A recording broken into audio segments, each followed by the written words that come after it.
He walked into the restaurant in silence, the kind of silence that draws eyes not because it's loud but because it carries weight. Rain still dripped from the edges of his coat. The collar turned up against the storm that had drenched Manhattan just moments earlier. His shoes made faint, wet imprints on the marble floor, gleaming under the chandelier's soft golden glow. It was a place of luxury, hushed conversations, polished silverware, the faint clinking of crystal glasses. But the man who had just entered didn't belong, at least not by appearances. He looked like a weary traveler. His hair was damp, his hands slightly trembling from the cold, his fine suit darkened by rain. Yet behind those tired eyes was a quiet sharpness, something unspoken and deliberate. This was Kenji Watanabe, though no one in the restaurant knew it. He was the kind of man whose name made headlines in Tokyo, Hong Kong, and Singapore. A billionaire, a visionary, a quiet giant of technology and finance. But tonight he wasn't here to be recognized. He was here, in a foreign city, seeking something simpler, a good meal, a moment of peace, maybe even a reminder that humanity still existed somewhere beyond boardrooms and contracts. The hostess barely looked up when he approached the counter. She was young, elegant, her tone smooth but detached. "Good evening, sir. Do you have a reservation?"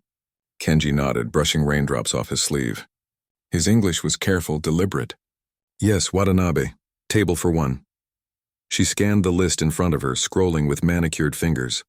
"Wata," she murmured, squinting slightly. I don't see that here. Are you sure it's under that name?" "Yes," he said softly, taking out his phone. The screen glowed with an email confirmation, written in Japanese. He tried to hand it to her. She frowned slightly, as if annoyed. "Sir, I can't read that." "Do you have it in English?" He hesitated, unsure how to explain. His assistant had made the reservation for him before he boarded his flight from Tokyo. The restaurant was one of New York's finest, a place where the elite came to dine, discuss business, and show off their wealth. But standing there, under the indifferent gaze of the hostess, Kenji realized how quickly wealth could vanish when stripped of recognition.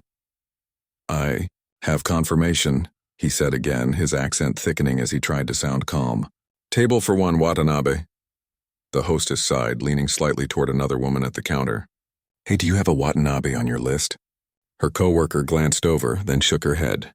"Nope, maybe he means the sushi place down the street?" She whispered, not quietly enough. A couple waiting behind him chuckled softly.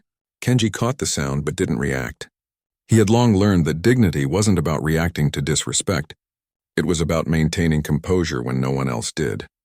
The hostess turned back to him with a practiced smile, the kind that masked irritation. "Sir, I'm sorry. We're fully booked tonight. Without a reservation, I can't seat you." He blinked, confused. "But I have reservation. Emails say—" "Sir," she interrupted gently but firmly, "we can't help if it's not on our system." For a moment, Kenji stood still. The chatter around him filled the air. Laughter from a nearby table, the clinking of glasses, the faint notes of a jazz song playing overhead. He felt a strange ache in his chest, not from hunger but from something deeper. The quiet sting of being unseen. He looked around. The restaurant was filled with people in suits, designer dresses, expensive watches. They all looked so sure of themselves, so comfortable in their privilege. No one looked twice at him. To them he was just another foreigner lost in the city. He took a small breath and nodded. "I understand. I will wait," the hostess, relieved, pointed toward the bar. "You can wait there, sir, if you want. Maybe a table will open up later." He bowed slightly, an old habit from home, but she was already turning to the next guest. As he made his way to the bar, the bartender gave him a polite but perfunctory nod. "What'll it be?" Kenji hesitated, looking at the list. He wasn't used to drinking alone, but tonight, perhaps a glass of sake would calm him. "Sake, please," he said softly. The bartender chuckled. "Sake, we don't really serve that here, man. Maybe some wine instead?" Kenji smiled faintly, embarrassed. "Ah, wine then." He took the glass and sat at the far corner of the bar, his reflection flickering in the mirror behind the shelves of liquor. He thought about the irony. How strange it was that the world respected his name when printed in magazines or flashing on a stock exchange ticker. But in this small corner of New York, it meant nothing. He had built empires, negotiated billion-dollar deals, changed industries. Yet tonight, he couldn't even get a table for one. He opened his phone again, looking at the email. It was all there. The restaurant's name, the date, the time, his assistant's signature. But what could he do? He wasn't the kind of man to raise his voice or demand recognition. His power came from quiet strategy, not ego. So he waited. Minutes passed. People came and went. Laughter rippled from tables where business deals were sealed over wine and steak. Kenji watched the room quietly, noting how differently people treated one another. How smiles changed depending on the suit you wore. How kindness seemed reserved for those who could afford it. And then, something small but sharp cut through the noise. A laugh, light, clear, and warm. It came from a waitress standing near the kitchen door. She was speaking softly to another staff member, smiling as she balanced plates in her arms. There was something about her presence, not polished like the others but genuine.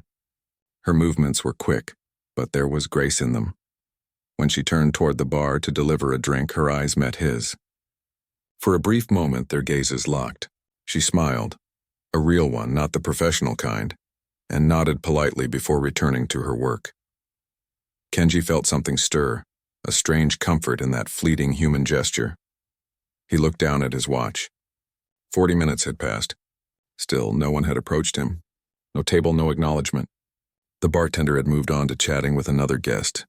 The hostess was laughing with a couple, and Kenji sat quietly, fading deeper into the background. He thought of Tokyo, the precision, the respect, the unspoken harmony in every exchange. He missed that. Here he felt like a ghost. Just as he was about to leave, a soft voice spoke from beside him. "Sumimasen, anata wa kono seki ni suwarimasu ka?" Kenji froze. His heart jumped. The words, they were Japanese. His language. He turned, and there she was, the same waitress who had smiled at him earlier. She stood holding a tray, her uniform slightly oversized, her hair tied neatly back. Her accent was light but clear. She had spoken Japanese naturally, like it belonged to her. Kenji blinked, stunned. "You speak Japanese?" he asked in disbelief. She nodded, smiling shyly. "A little. My father is from Osaka. I grew up speaking some at home." He felt warmth rise in his chest. "Ah, I see. That is nice." His words stumbled, but his smile was genuine now. She gestured to a small corner booth by the window. "This table is open, sir. You can sit there." "I'll make sure you're comfortable." Kenji hesitated. "But," hostess said, "no tables." The waitress glanced discreetly toward the front, then back at him with a small grin. She doesn't notice everything. He followed her to the booth. The soft light from the window reflected off the rain still falling outside. The city skyline shimmered like a living painting. As he sat, she placed a menu in front of him. "Take your time, sir," she said gently. Then in Japanese, "Yukuri duzo." The simple phrase, or "please take your time," hit deeper than she could know. It was something his mother used to say when he was a boy, studying late at night in Kyoto. He looked up at her, his voice barely above a whisper. "Thank you," she bowed lightly. "Of course." As she walked away, Kenji's gaze lingered. The noise of the restaurant faded into the background, replaced by the steady rhythm of his heartbeat. Something had shifted, not in the room but in him. For the first time that night, he didn't feel invisible. Someone had seen him. Not the billionaire, not the businessman, but the man. He sat quietly, hands folded, as memories of his younger days returned. The small ramen shop his father took him to after school. The simple warmth of kindness from strangers. The feeling of being understood without having to explain. The rain outside slowed to a drizzle, tapping gently against the glass. Inside, Kenji felt something he hadn't felt in years. Peace. And all it took was one voice. One word, one human gesture spoken in the language of home. That was how it began. The night when a waitress's kindness would change the course of both their lives forever. Her name was Aiko, though the small tag pinned on her chest read Emma. The restaurant manager had once told her that Aiko was too foreign, too confusing for the regulars who liked names they could pronounce. So she smiled politely and agreed. Even though every time someone called her Emma, she felt like she was wearing someone else's skin. But tonight, when she saw the man at the bar struggling with the hostess, something inside her stirred, something she hadn't felt in a long time. He looked lost, not in the physical sense, but in a way she recognized too well. That quiet, aching isolation of being somewhere you don't belong. She'd seen that same look on her father's face when he first came to America from Osaka 15 years ago, trying to order food with broken English, receiving polite smiles that masked quiet impatience. Aiko had promised herself she'd always step forward when she saw that look again. So she did. When she spoke to him in Japanese, the man's expression shifted instantly. The tiredness in his eyes softened, his posture straightened, and for the first time that evening his mouth curved into a small, almost disbelieving smile. She led him to a quiet table by the window, a seat she knew the manager rarely noticed, usually kept as backup for high-profile walk-ins. But something told her this man needed it more than anyone else tonight. As she placed the menu before him, he looked up with an expression she couldn't quite read, gratitude mixed with curiosity. "You speak very good Japanese," he said gently, his accent refined, the tone of someone educated yet humble. She smiled, a bit shyly. "My father taught me. He always said language is a bridge. Even if people don't understand everything you say, they can feel when your heart means it." He nodded thoughtfully, as if her words carried more weight than she realized. "Your father sounds like a wise man." "He is," she replied softly, "though he misses home. We haven't been back to Japan in years." The man's eyes flickered, reflecting the golden light from the chandelier above. "Where in Japan?" "Osaka," she said, her tone brightening.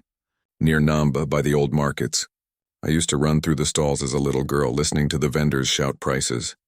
A quiet laugh escaped him, the first genuine one she'd heard from him all evening. "Ah, Osaka. My company started there many years ago. I know that market well. You must miss it." "I do," she said honestly, "but I also love it here. New York has its magic. Loud, busy, but alive."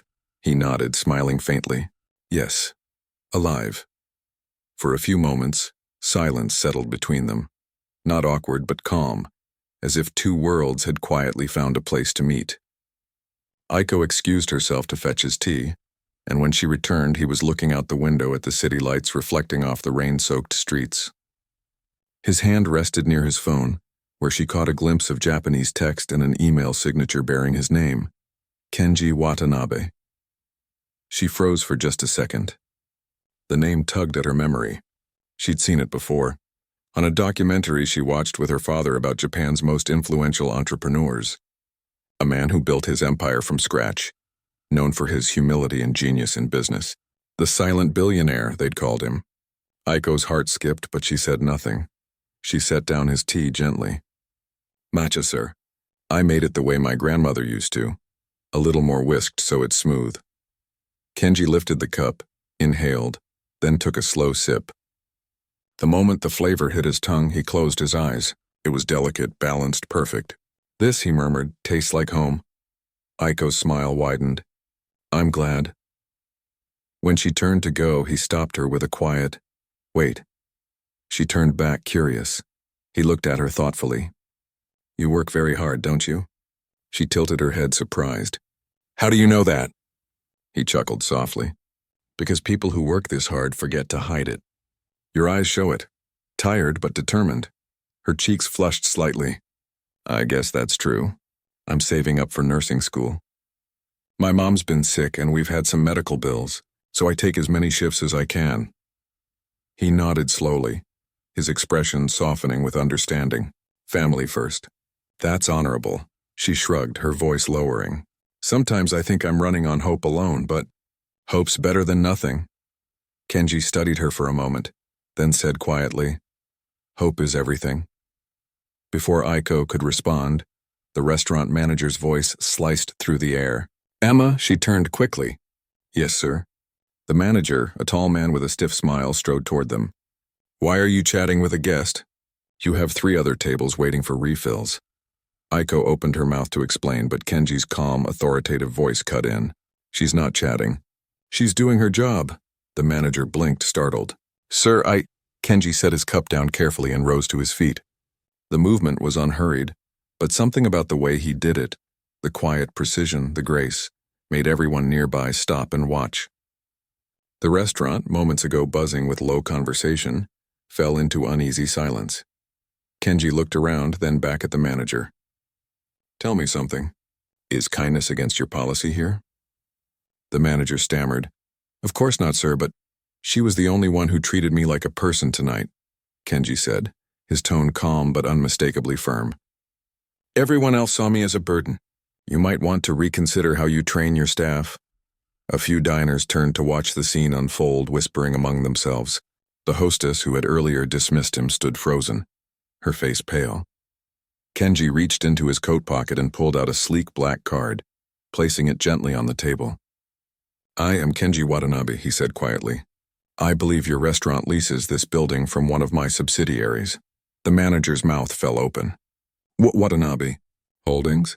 Kenji nodded once. Yes, and tonight I came here unannounced. I wanted to see how your establishment treated guests. Not investors, not critics, but guests. People. The silence was absolute now. Every waiter, every patron, every pair of eyes was fixed on him. Kenji continued, his voice never rising. Yet every word carried a weight that made the air feel thick. You see, wealth doesn't excuse disrespect. Success means nothing if humanity is lost. And tonight only one person here remembered that. He turned toward Aiko. Her. Aiko's eyes widened. Sir, Kenji raised a hand gently. Don't be modest. You saw a man in need of help and treated him with grace. You didn't know who I was, and that's why it matters. The manager stumbled over his words. Sir, please, we didn't realize. Kenji looked at him steadily. You didn't need to realize who I was. You only needed to realize I was human. A collective hush filled the room. The power in his voice wasn't anger. It was truth, plain and unembellished. He then looked back at Aiko, a faint smile returning to his lips. What's your real name? She blinked, caught off guard. Aiko, sir. Aiko, he repeated softly as if tasting the name. It suits you. The manager shifted nervously. Mr. Watanabe, please allow me to apologize. Kenji waved a hand lightly. There's no need. The lesson is already clear. He turned to Aiko again. Would you join me for dinner? She hesitated, glancing at her boss. Sir, I'm working. I'll make sure you're paid for the hour, Kenji said with a faint grin. Call it a business meeting. The manager quickly nodded. Of course, sir. Anything you need. Aiko sat opposite Kenji, still unsure if she was dreaming. The rest of the staff tiptoed around them, whispering frantically as they served. As they ate, Kenji asked about her life, her studies, her mother, her dreams. Aiko spoke honestly, unguarded. She told him about working double shifts, about missing her father's cooking, about how sometimes when the city grew too loud, she'd whisper Japanese poems to herself to feel less alone. Kenji listened intently, never interrupting, his eyes kind and thoughtful. Do you know what I envy about you, Aiko? He said finally. She blinked. Envy of me? Yes, he said softly. You still believe the world is worth your kindness. Somewhere along the way I forgot that. Her voice gentled. Then maybe the world just needs to remind you sometimes. For the first time that night, Kenji laughed. Not the reserved, polite laugh of a businessman, but a real, deep one. Maybe it does, he said. By the time dinner ended, the atmosphere in the restaurant had completely shifted. The same people who had ignored him earlier now bowed their heads slightly when he passed. The manager personally escorted him to the door, apologizing again and again. But Kenji only nodded politely before turning back to Aiko. Thank you, he said simply, for your kindness and for reminding me of something important. She smiled softly. I'm glad I could help, sir. As he stepped outside into the cool night air, rain still lingering in the air like whispers of the storm that had passed, Kenji paused for a moment. He turned to look back through the window. Aiko was wiping a table, laughing at something one of the other waiters said. She looked so ordinary, so human, and yet she had unknowingly changed something in him that no fortune ever could. When he finally walked away into the city lights, he carried not the memory of humiliation or anger, but the memory of a girl who spoke his language when the world refused to listen. That small act of compassion had sparked something in him, something that would grow into a decision powerful enough to change her life forever. The next morning, Aiko arrived at the restaurant a little earlier than usual. She'd barely slept. Her mind was still replaying the surreal events of last night. She kept seeing his face, hearing his words, that calm voice that had silenced an entire restaurant without ever raising an anger. Kenji Watanabe, the billionaire, the legend her father used to admire from afar, had sat at one of her tables. And he'd remembered her name. But when she looked around that morning, everything felt different. The manager was unusually tense, the staff whispering in small clusters. Even the hostess, usually full of fake smiles, looked pale. Something was happening. Emma, Aiko, the manager corrected himself awkwardly, approaching her with a forced smile. Mr. Watanabe's assistant called earlier. He wants to see you this morning. Aiko blinked. Me? Yes, he requested you personally. Said he's sending a car. Her heart nearly stopped. A car? For what? The manager shrugged. Didn't say. But when a billionaire asks, you don't say no. Within 30 minutes, a sleek black sedan pulled up outside the restaurant. The driver, dressed in a neat suit, stepped out and opened the door for her with a polite bow. Miss Aiko, Mr. Watanabe is expecting you. The city passed in a blur outside the tinted windows. She tried to calm her nerves, wondering if maybe she'd done something wrong, though her gut told her otherwise. When the car finally stopped, she looked out to see a tall building of glass and steel. Elegant, minimalist, with the kind of quiet grandeur only the truly powerful possessed. The sign near the entrance read, Watanabe Global Enterprises. The driver escorted her inside, and the world shifted. Every floor gleamed with polished marble and soft lighting. Employees in crisp suits moved with precision, bowing respectfully as she passed, though she could feel their curious stares. Who was this girl, they must have wondered, who'd arrived in Mr. Watanabe's personal car? At the top floor, the elevator doors opened into an office that looked out over the entire city. Floor-to-ceiling windows framed the skyline like a living painting, and there, standing by the window, was Kenji Watanabe. The same quiet man from the restaurant, though in this light, surrounded by the symbols of his empire, he looked even more powerful. Yet his expression remained the same, calm, human, thoughtful. He turned when he heard her footsteps. Aiko, he greeted warmly. I'm glad you came. She bowed slightly, nervous. Thank you for inviting me, sir. He gestured for her to sit. Please call me Kenji. Titles are for boardrooms. This isn't one. She hesitated but nodded, taking the seat across from him. The office was silent except for the faint hum of the city below. I imagine you're wondering why I called you here, he began, hands clasped loosely before him. Yes, sir. Kenji, she said softly. I wasn't sure if I'd done something wrong. He smiled faintly. On the contrary, you did something very right. More right than you can imagine. Her brow furrowed slightly. I only spoke to you in Japanese. Anyone would have done the same. He shook his head gently. No, not everyone would have. Most people saw an old man who didn't belong and ignored him. You saw a human being. He paused, his eyes kind but serious. And that's the rarest thing in this city. Aiko lowered her gaze. I just remembered how my father used to feel when no one understood him. Kenji's eyes softened even more. Your father must be a good man. He raised a daughter with heart. She smiled a little, unsure what to say. Kenji walked toward his desk and picked up a small folder. I did some reading last night. About you. Her eyes widened slightly. About me? He chuckled. Not in a bad way. I asked your manager for your employee record. You've been working double shifts for nearly 2 years. Haven't missed a single day. You're saving for nursing school. She nodded, feeling her cheeks warm. Yes, my mom's been sick, and I want to help her, but also I want to help others like her. So I'm trying to save enough to enroll. Kenji studied her silently for a moment, then said, When I was your age, I cleaned floors in Osaka. My father had nothing, but he taught me the same lesson you live by, that no work is beneath dignity and no kindness is wasted. He opened the folder and slid a paper across the desk toward her. That's why I'd like to offer you a scholarship. Aiko stared, blinking as though she hadn't heard right. A scholarship? Yes, he said, nodding. Fully funded. Tuition, books, housing, and everything. Through the Watanabe Foundation, you'll never have to worry about money while you study. Her mouth parted, but no sound came out. It felt unreal, like a scene from one of those stories people tell but never live. Sir, I don't know what to say. Kenji smiled warmly. Say you'll accept. Tears welled in her eyes. But why me? There are so many others. Because, he interrupted gently, you didn't see wealth or power when you looked at me. You saw me, and people like that are the ones I want to invest in. Her throat tightened as she nodded, words failing her. Kenji leaned back slightly, his gaze distant but reflective. You reminded me of something I lost long ago. When my company grew, I surrounded myself with people who bowed but never listened, smiled but never cared. I'd forgotten what sincerity felt like until last night. He turned to her, eyes calm yet full of unspoken gratitude. Thank you for giving me back that small piece of humanity. Aiko wiped her eyes quickly, embarrassed. You don't have to thank me. You've already changed my whole life.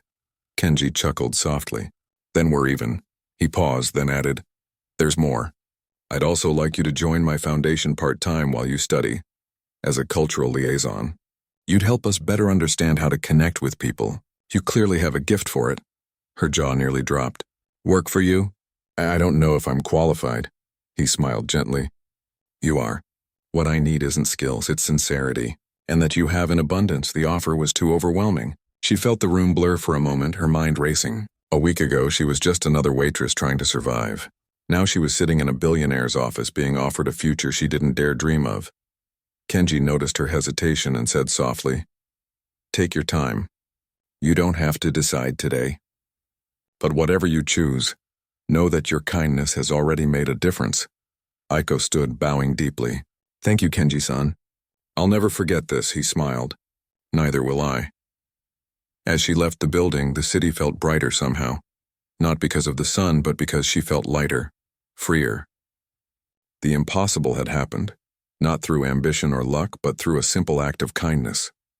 Days turned into weeks, and Aiko began her journey with the Watanabe Foundation. Her first task was small, helping design cultural outreach programs for Japanese immigrants in the city. But Kenji often called her into his meetings, asking for her thoughts on projects, even listening when others didn't. Her voice, once quiet in a crowded restaurant, now carried weight in rooms filled with powerful people. She wrote to her father about it, telling him everything. His reply came days later, a short message in Japanese. I'm proud of you. You built a bridge with your heart, just like I taught you. Months later, Aiko received another unexpected call. Kenji wanted her to accompany him to Japan for a major conference. It would be her first time returning since she was a child. On the plane, Kenji looked out at the clouds, his voice quiet. Do you know what's funny, Aiko? Everyone thinks success comes from strength. But it doesn't. It comes from humility, from remembering where you came from. She smiled. Maybe that's why you found your way back home. He glanced at her with a small grin. Maybe so. Or maybe it's because I met someone who reminded me what home feels like. In Japan, they visited Osaka first. The air was thick with nostalgia. The sounds of street vendors, the aroma of takoyaki, the chatter of markets. Kenji walked beside her, unnoticed by most, just another man in a simple coat. They stopped by an old market near Namba, and for a moment he looked at her like he was seeing something precious. This was where my company began, he said softly. One rented stall. No one believed in me then, but maybe if someone had spoken to me kindly that day, I wouldn't have felt so alone. Aiko smiled faintly. Now you're that person for others. He chuckled. Thanks to you. Before they left Japan, Kenji arranged a surprise visit for her to the nursing school she'd dreamed of attending. When the head administrator met them, she handed Aiko an official acceptance letter. At the bottom, in elegant calligraphy, was written, "Sponsored by the Watanabe Foundation in recognition of extraordinary compassion." Aiko cried right there, unable to speak. Kenji simply placed a gentle hand on her shoulder. You earned this. Never forget, the smallest act of kindness can echo across an entire lifetime. Years later, when Kenji passed away peacefully, tributes flooded the world. Newspapers wrote about his philanthropy, his vision, his empire. But in one quiet corner of a hospital in Tokyo, a nurse named Aiko placed a small cup of matcha on a windowsill beside his portrait. She whispered softly, "It still tastes like home."